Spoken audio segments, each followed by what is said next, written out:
Friends, this is, as I said, further to the briefing that was provided yesterday and some of the updates that have been just provided by Colonel Qureshi and Wing Commander Singh.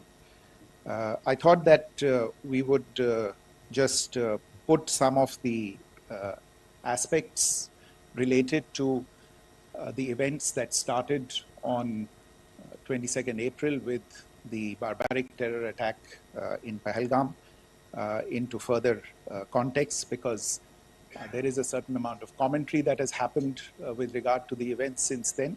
And more than the commentary, there has been a lot of disinformation that has been directed at us from across the border. So a few things that I would like you to keep in mind.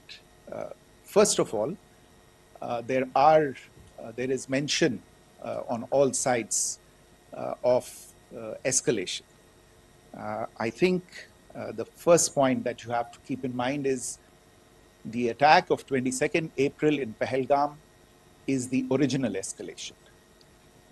ये जो सिलसिला है जो हम देख रहे हैं आज की घटनाओं को लेके, ये 22 अप्रैल के पहलगाम के हमले से शुरू हुआ है. एस्केलेशन वहां पे हुआ है और उस एस्केलेशन का जवाब भारतीय सेना ने, भारतीय फौज ने कल अपने एक्शन से दिया है. Secondly, I want to invite your attention to the involvement of the group calling itself the Resistance Front in these attacks. I pointed this out yesterday that this is a group that is a known front for the well-known Pakistan-based terrorist organization, Lashkar-e-Taiba. The group has been reported earlier. I mentioned to you about the Indian authorities providing information to the UN 1267 Sanctions Monitoring Committee. And in fact, we are going to be meeting with the team again very soon, and we will be providing an update to the information that we have provided earlier. But what is interesting, दिलचस्प बात यह है कि संयुक्त राष्ट्र की सुरक्षा समिति में जब पहलगाम के हमले को लेके एक प्रेस वक्तव्य जारी करने की बात चल रही थी, तो आप सोचिए किस देश ने टीआरएफ का, द रेजिस्टेंस फ्रंट का उसमें मेंशन किया जाना, उसको अपोज किया, पाकिस्तान ने. This was after the fact that the TRF claimed responsibility for this attack not once but twice within a few hours after the incident on the 22nd of April, and then again on the morning of 23rd April. And it is perhaps only after the full gravity of the incident was realized by its masters and handlers across the border that it was managed to back off from this claim. Obviously, that retraction doesn't convince anybody.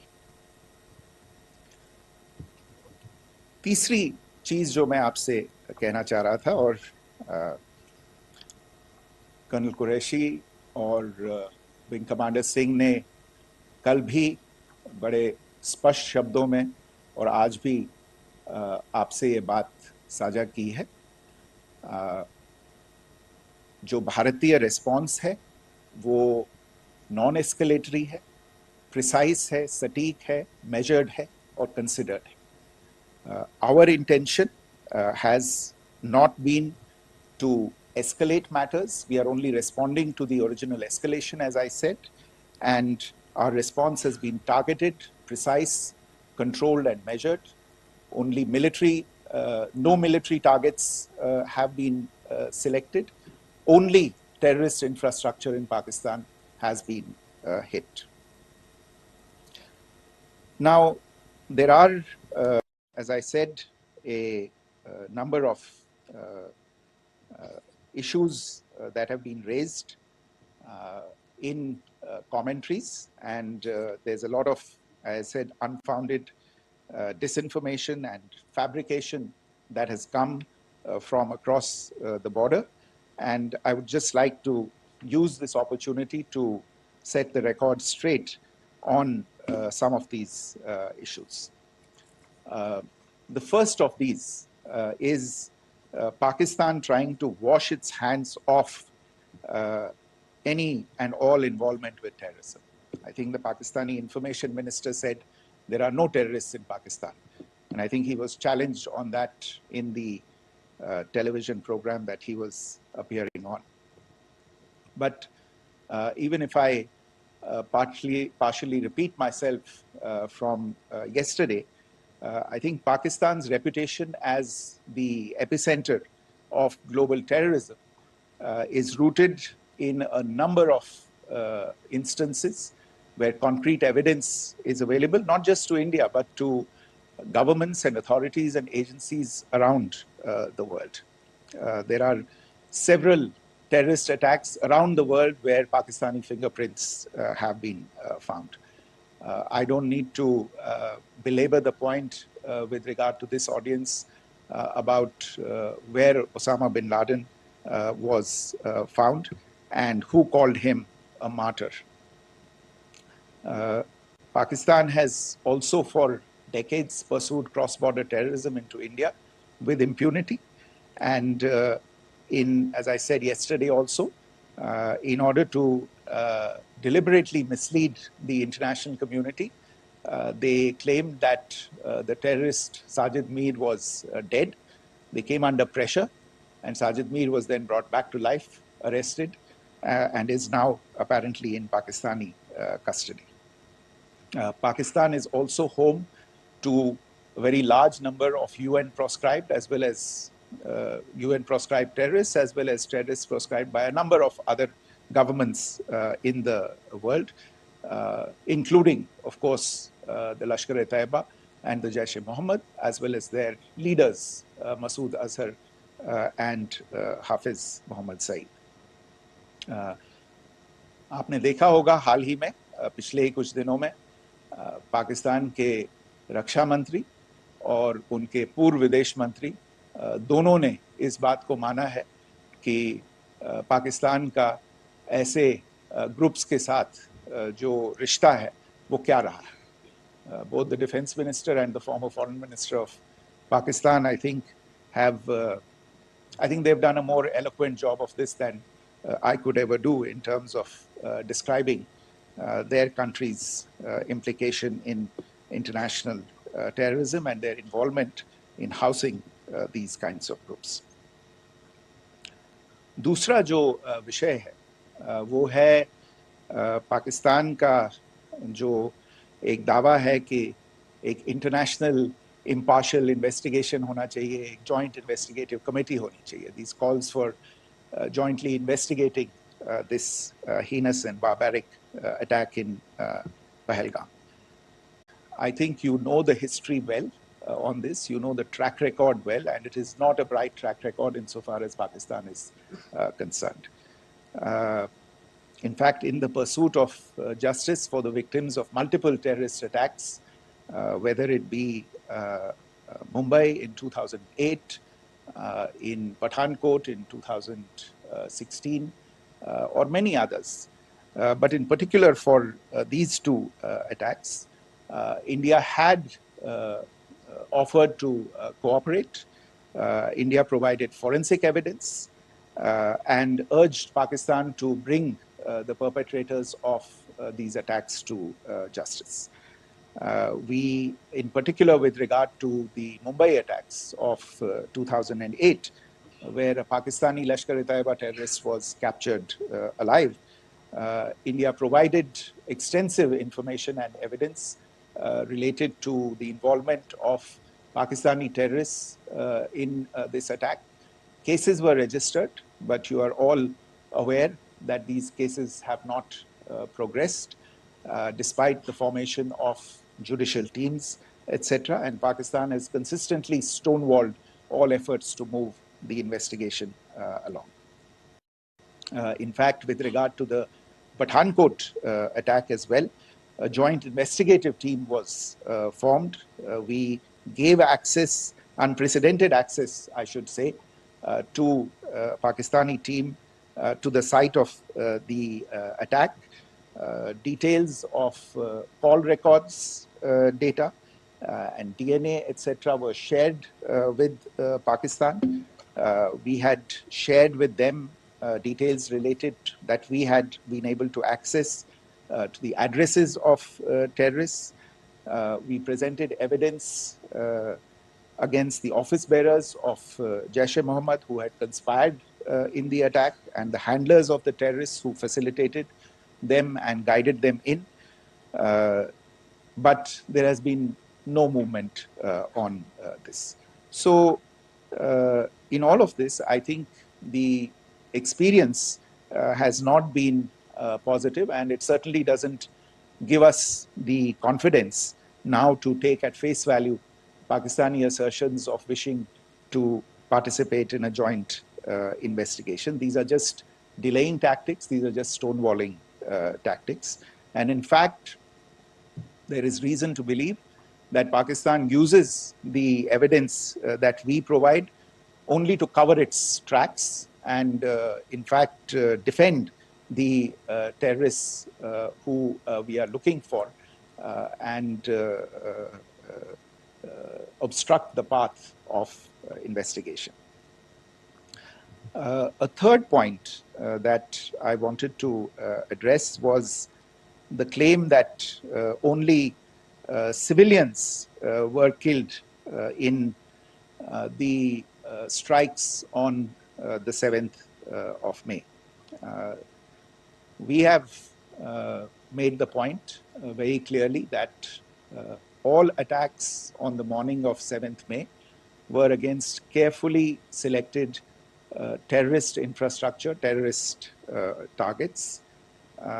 It is not clear to us, in fact, seeing some of the coverage of the after effects of these strikes, including the funerals for the terrorists that are held yesterday. I think a lot of you have seen the reports and the coverage on media.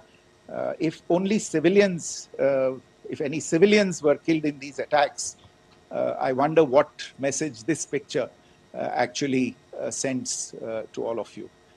This is a question that is worth asking.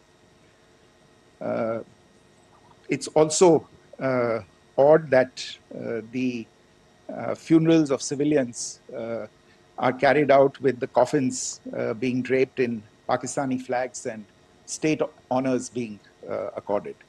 As far as we are concerned, the individuals eliminated at these facilities were terrorists.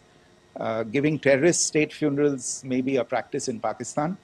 Doesn't seem to make much sense to us.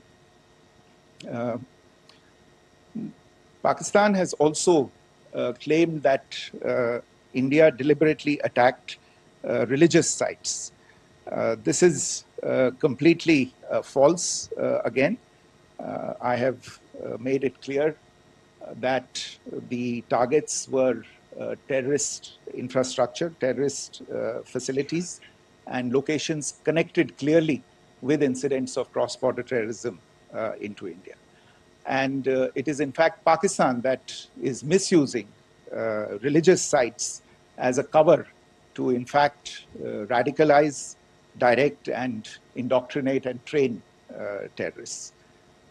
In fact, contrary to what Pakistan is claiming, yesterday Pakistan launched a targeted attack on the Sikh community in the state of Jammu and Kashmir, hitting Gurdwara in Poonch and the homes of Sikh community members, which came under attack. And we know that at least 3 individuals were killed in that particular attack. Pakistan is also making attempts to, in fact, just to add to this point, the retaliatory action that Pakistan has taken, in fact, is impacting civilians. I showed you the picture of the Gurdwara and the Sikh community members who were killed in this.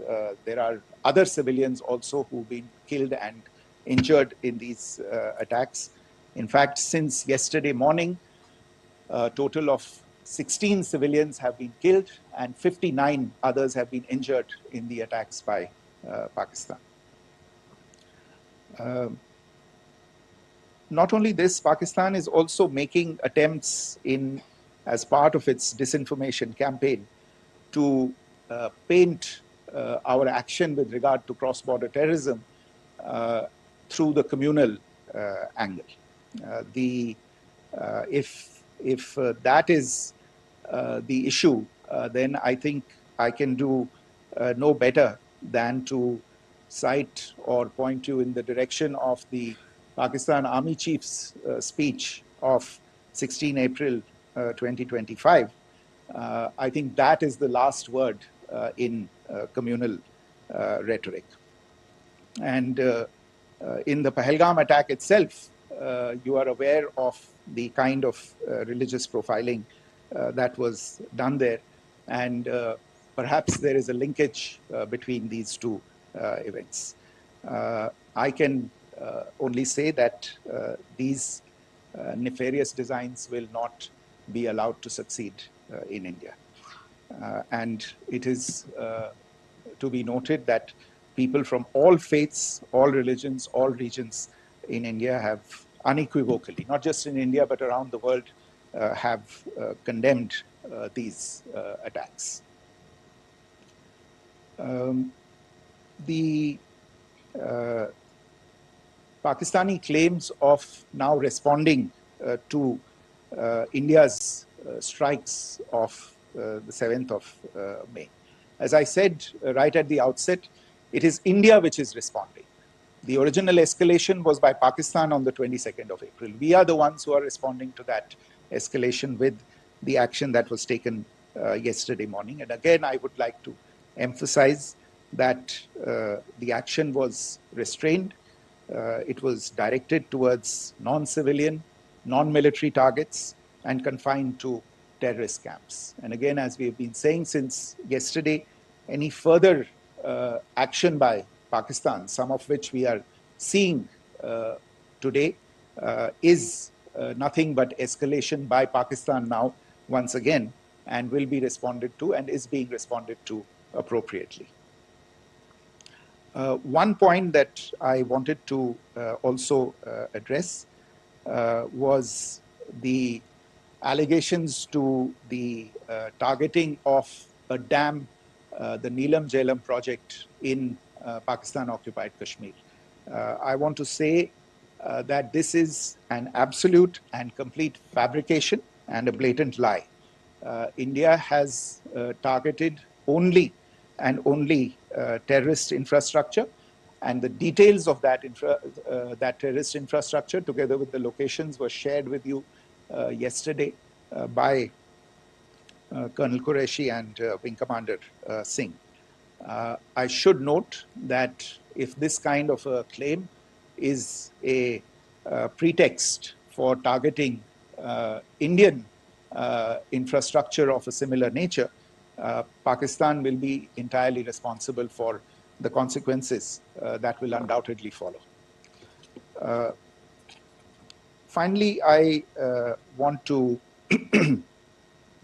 address some issues that have been raised related to the Indus Waters Treaty and the disinformation that has been raised in regard to that as well. The fact is that there have been fundamental changes in the circumstances in which the Indus Waters Treaty was concluded, and they call for a reassessment of the obligations under the treaty.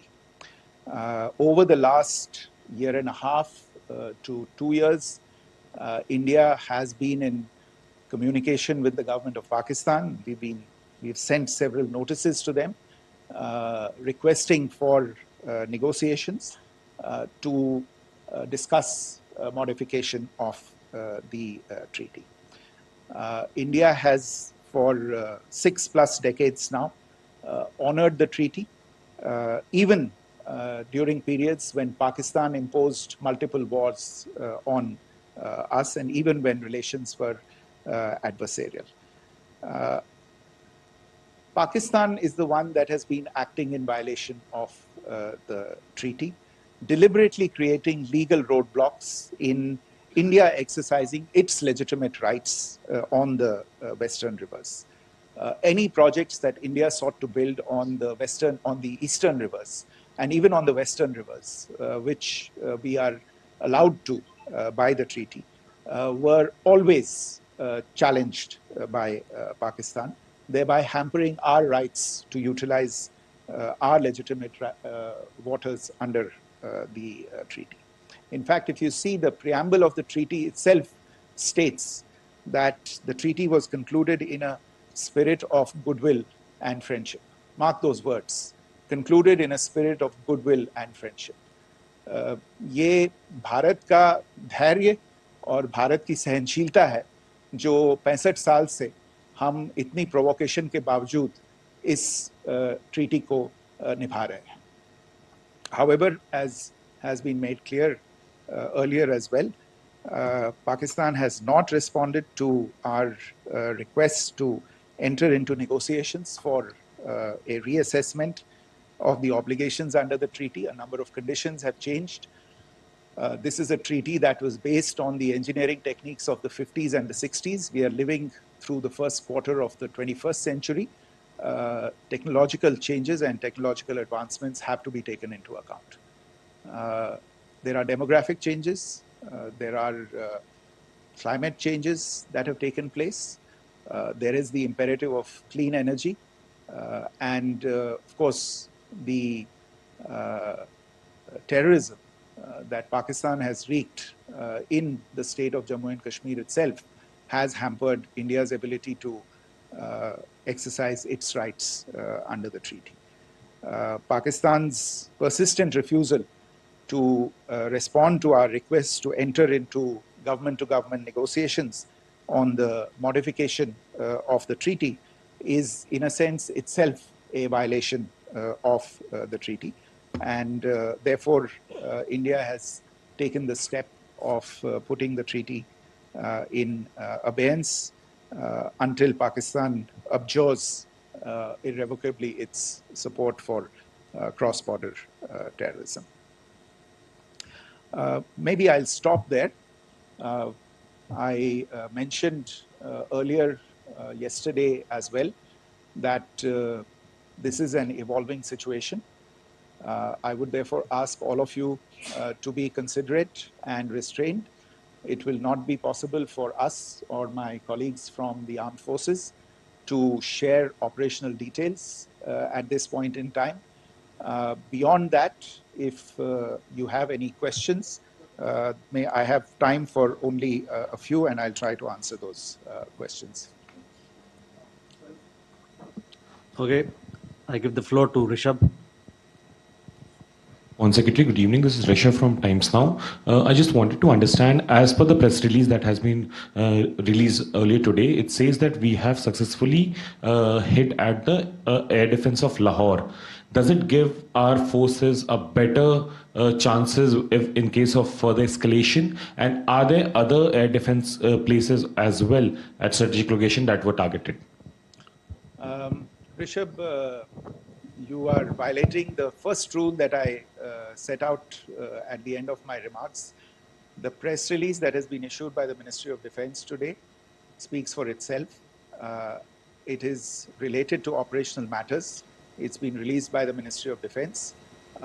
As more information becomes available, it will be released at the appropriate time. Once again, please don't go into operational details at this point in time, because this is a constantly evolving situation. Yeah, go ahead. Foreign Secretary Smita Sharma, just wanted to ask, the Pakistani Minister Ishaq Dar in an interview has claimed that the national security advisors of India and Pakistan have spoken to each other, if you could confirm or deny, and is complete severance of diplomatic ties with Pakistan also on the table? I have no information with regard to contacts between the two national security advisors. Insofar as diplomatic relations are concerned, you've seen the steps that were announced in response to the following the meeting of the Cabinet Committee on Security on the 23rd of April. There are no further steps that